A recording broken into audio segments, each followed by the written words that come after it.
ଘରର ମୁଖ୍ୟ ଦ୍ୱାର ସାମ୍ନାରେ ମନ୍ଦିର ଥିଲେ ଦୈବୀ ଶକ୍ତି ପ୍ରବେଶ କରନ୍ତି ନାହିଁ। ଏହା ପରିବାର ପାଇଁ ରୋଗ, ଦୁଃଖ ଓ ଦାରିଦ୍ରତାର କାରଣ ହୋଇଥାଏ।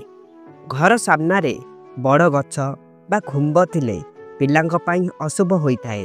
ତେଣୁ ଘର ସାମ୍ନାରେ ସ୍ୱାସ୍ତିକ ଚିହ୍ନ ବା ଓମ୍ ଲେଖିବା ଆବଶ୍ୟକ।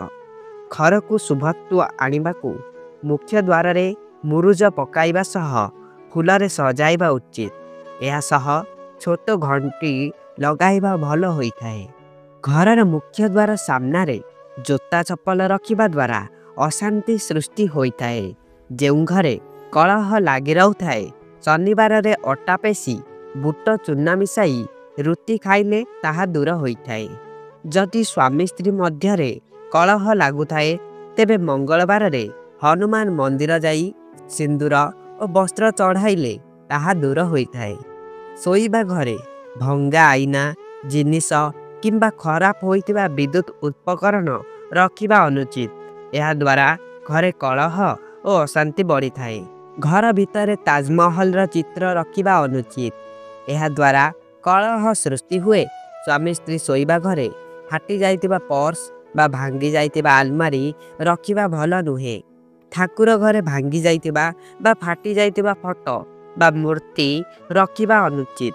ଏହାଦ୍ୱାରା ଧନକ୍ଷୟ ବୃଦ୍ଧି ହେବା ସହ ଅଶାନ୍ତିର କାରଣ ହୋଇଥାଏ। ପରିବାର ଲୋକଙ୍କ ମଧ୍ୟରେ ସମ୍ପର୍କ ଖରାପ ହେବାର କାରଣ ହେଉଛି ଘରର ବାସ୍ତୁଦୋଷ ହୋଇପାରେ। ତେଣୁ ଏହାକୁ ଠିକ୍ କରିବା ଉଚିତ। ଘରର ନାରୀଙ୍କ ଦୁଇଟି ସୁନା ଚୁଡ଼ି ବା ହଳଦିଆ ରଙ୍ଗର ଚୁଡ଼ି ବ୍ୟବହାର କରନ୍ତି, ତେବେ ଏହା ପରିବାରର ସୁଖ ଶାନ୍ତିର କାରଣ ହୋଇଥାଏ। ପରିବାରରେ ସ୍ତ୍ରୀ ଲୋକଙ୍କ ଦ୍ୱାରା ଯଦି ସକାଳୁ କ୍ଷୀରରେ କେଶର ଓ ଚିନି ମିଶାଇ ଖାଇବାକୁ ଦିଆଯାଏ, ତେବେ ପରିବାରରେ କଳହ ଦୂର ହୁଏ। ସ୍ୱାମୀ ସ୍ତ୍ରୀ ମଧ୍ୟରେ କଳହ ଦୂର କରିବା ପାଇଁ ସ୍ତ୍ରୀ ତକିଆ ତଳେ କର୍ପୂର ଓ ସ୍ୱାମୀ ତକିଆ ତଳେ ସିନ୍ଦୁର ରଖିବା ଉଚିତ। ତାପରେ ସକାଳେ ବାହାରେ ପକାଇଦେଲେ ତାହା ଦୂର ହୋଇଥାଏ। ଯଦି ଘରେ ଗଣେଶଙ୍କର ଚାନ୍ଦିର ପ୍ରତିମା ରଖାଯାଏ, ତେବେ ପରିବାର ଲୋକଙ୍କ ମଧ୍ୟରେ କଳହ ଦୂର ହେବା ସହ ପରସ୍ପର ପ୍ରତି ସ୍ନେହ ଶ୍ରଦ୍ଧା ବଢ଼ିଥାଏ। ଠାକୁରଙ୍କୁ ଗେଣ୍ଡୁ ଫୁଲରେ କୁଙ୍କୁମ ଲଗାଇ ଚଢ଼ାଇଲେ ପରିବାରରେ କଳହ ଦୂର ହୋଇ ସ୍ନେହ ଶ୍ରଦ୍ଧା ବୃଦ୍ଧି ହୋଇଥାଏ। ପାଣି ମାଠିଆରେ କେବେ ବି ମୁହଁ ଲଗାଇ ପାଣି ପିଇବା ଦ୍ୱାରା ଅଶୁଭ ହେବା ସହ ଅର୍ଥ ସମସ୍ୟା ଦେଖା ଦେଇଥାଏ।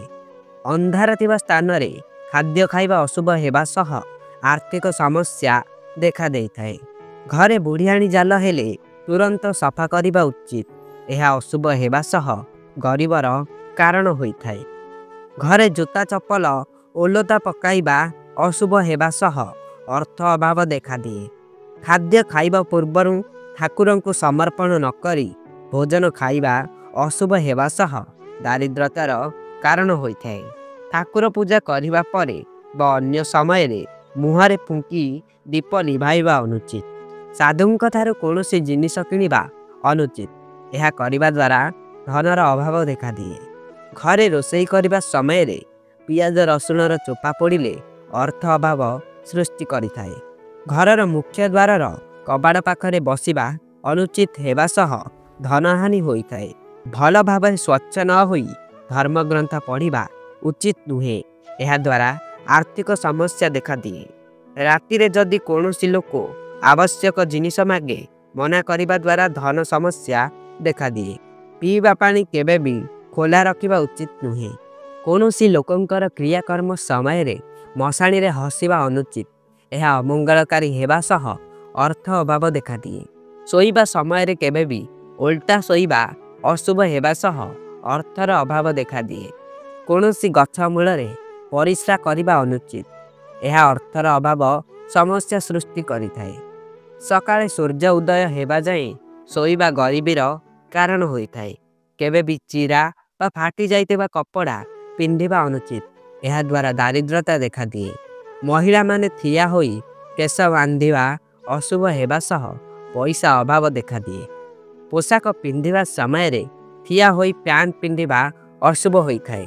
ଦାନ୍ତରେ ନଖ ଛିଡ଼ାଇବା ଦ୍ୱାରା ସ୍ୱାସ୍ଥ୍ୟ ଓ ଅର୍ଥ ସମସ୍ୟା ଦେଖାଦିଏ। ଖାଇବା ସମୟରେ ରୁଟିକୁ ଦାନ୍ତରେ ଛିଡ଼ାଇ ଖାଇବା ଅନୁଚିତ ହୋଇଥାଏ, ନଚେତ୍ ଧନର ଅଭାବ ଦେଖାଦିଏ।